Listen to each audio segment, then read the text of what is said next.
Hey, what's up everybody? Average Sniper here, and welcome to another video. Well, I'm just going to get right into it.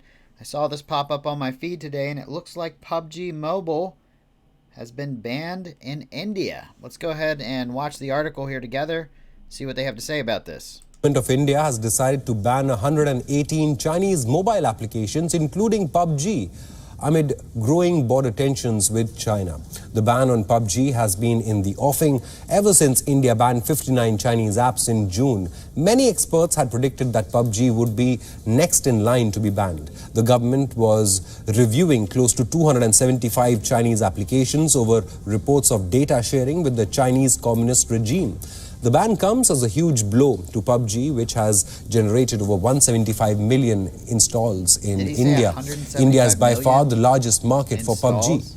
While the app is owned and operated by a South Korean company, the Chinese conglomerate Tencent has significant holdings in it. In fact, PUBG's distribution in India is handled by Tencent Holdings. Joining us on this broadcast is Beyond's principal diplomatic correspondent, Siddhant Sibal, with all the details on this breaking news update. Siddhant, over to you. Indian government had earlier also banned close to 60 applications over data theft and national security issues. Can you give us details about this latest list of apps that have been banned by the Indian government? Well, Shobit, it's a big move because the Indian government had in the past banned 59 apps and then, of course, 47 clones of those initially banned apps, the 59 apps, and now 118 apps being banned, the Chinese apps being banned. This, of course, is the biggest group of apps being banned, but largely what the Indian government has stated in its press release, which has come out from the Indian IT Ministry, is that they are prejudicial to the sovereignty of the country, and it's coming just days after we saw how the Chinese tried to occupy the southern bank of the Pangong Lake. This was, of course, thwarted by the Indian Army. In fact, since then, conversations have been happening. The Indian and the Chinese military have been talking today as well, but there hasn't been any outcome from the conversation, and now this move has come. So clearly, what the thought process is to make sure that the Chinese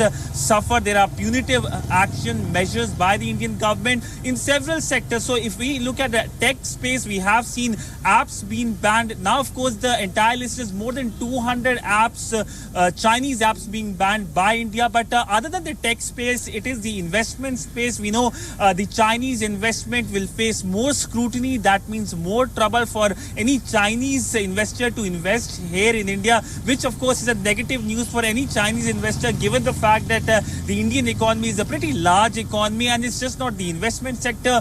There is scrutiny when it comes to the coal sector, the mining sector. So by and large, for perhaps a minor tactical gain in Ladakh, the Chinese have lost India in a multiple manner, in a sense, when it comes to the economy and, of course, the tech space as well. But by and large, it's a very bad news for the Chinese investors who perhaps wanted to plan or invest in India, especially when it comes to the startup sector. But the big question is what next at the LAC, at the line of actual control, especially when it comes to Pangong. That is a big question. But if you look at the aggressive statement coming from China, this, of course, is raising eyebrows, because it looks like the Chinese are clearly stating that they're not going to back down. And there's a window of just 30 days left now before winters come in that part, and that is a pretty harsh winter. So if we look at the situation on the ground, so 30 days for both sides to decide or come out with an outcome before there will be a stalemate for next 6 months. So by and large, both at the military level and at the diplomatic level, conversations are happening. In fact, the Indian Defense Minister Rajnath Singh is in Moscow for the Shanghai Cooperation Organization Defense Ministers meeting. The next week we'll see the Indian Foreign Minister going to Moscow for Shanghai Cooperation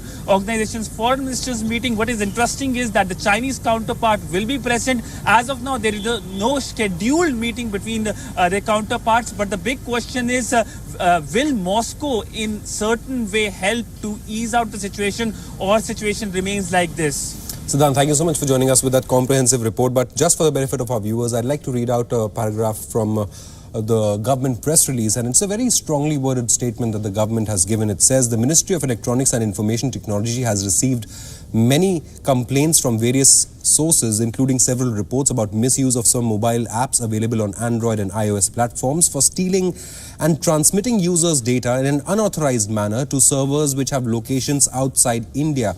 The compilation of these data, its mining and profiling by elements hostile to national security and defense of India, which ultimately impinges upon the sovereignty and integrity of India, is a matter of very deep and immediate concern, which requires emergency measures. So concerns continue over these Chinese apps sharing data with not only the Chinese Communist government, but also harming user privacy and national security.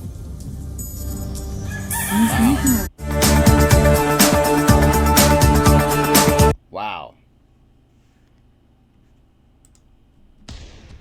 So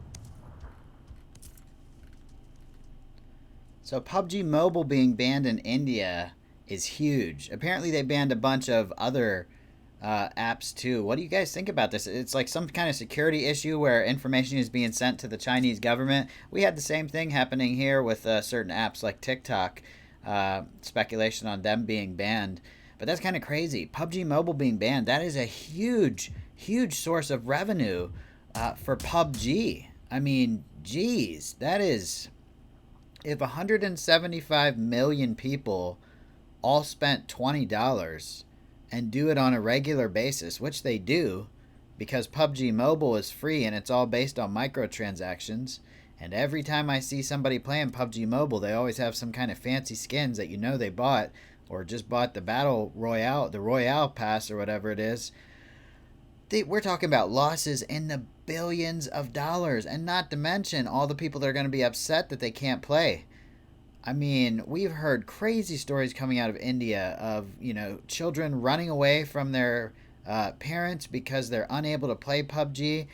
Murders because of PUBG. Some kid killed his parents because they took his phone away and he couldn't play PUBG anymore. I mean, of course, not everybody is like that. These are just the extreme cases, but the love for PUBG in India is massive.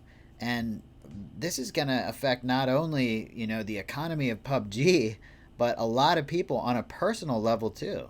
I mean, every time I played PUBG Mobile from my tablet, I'd always run into people with Indian names, and just assume they were playing on US servers, I think they're right that India has a huge player base. I'm sure the Chinese player base is still huge, but man, how is this going to... Do you think this is going to affect PUBG in any way, like the PUBG on PC and the PUBG on console? Do you think we're going to see any changes? Do you think we're going to see maybe more people playing with VPNs?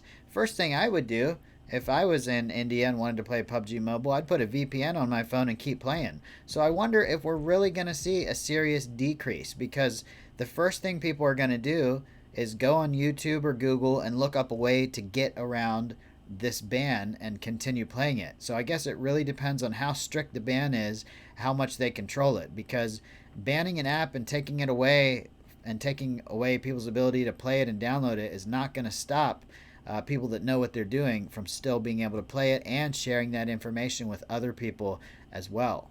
So I'm very curious to see what happens with this.